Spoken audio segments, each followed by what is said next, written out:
Hi guys, saya kakapsat. Good morning.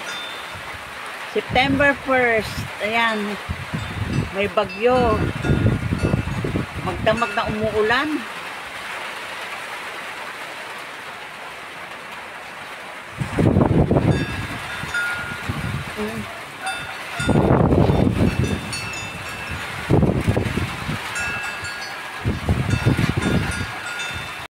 Almusal tayo.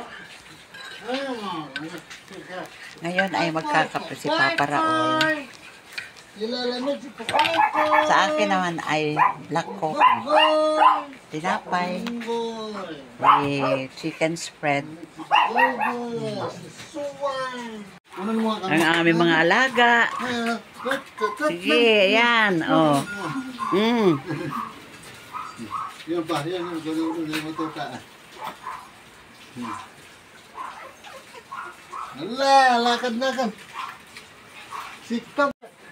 Ayan ang mga anak ni Maggie. Ang makamit, kit-kit. Kit-kit-kit. Ayan si Papa Raul. Ayusin niya yung kulungan ng mga tuta. Kasi nakakaakyat na sila. Kaya dadagdagan niya ng tabla pa para hindi makaakyat yung mga tuta.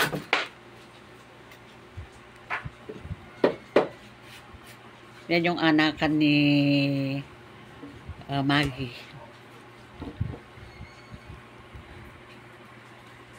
Kasi pagka hindi dinagdagan yan, ako, lalabas lahat yung mga yan. Huwag na sila eh. Lumalaki na sila.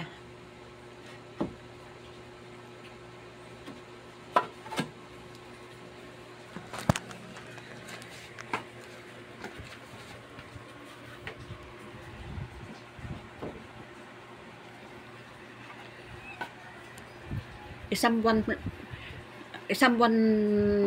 pala sila sa 18 pala, sa 18 pa.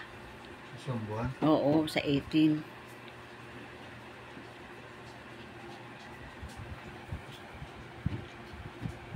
Kain na tayo. Uli nga, may sabaw-sabaw pa.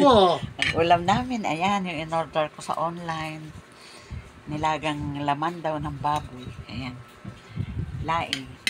At tuyo. Itong tuyo na to, bumili si Papa Raul at tuyo daw ang gusto niya. Ayan.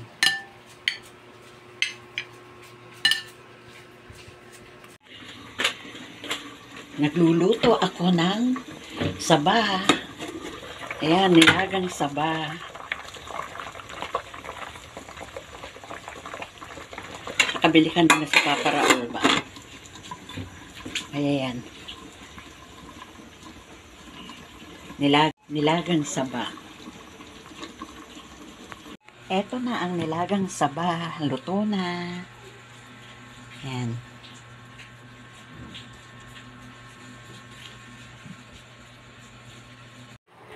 At kumakain ng french fries. Nagluto si Papa Raul. Ayan. Katatapos ko pala maghugas. Basa-basa pa yung mga daliri ko. Ayan na naman. Oh, swang.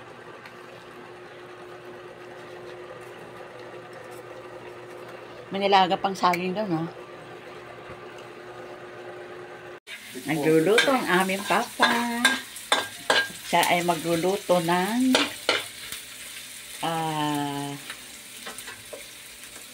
ano nang luto yan? Humba. Humba.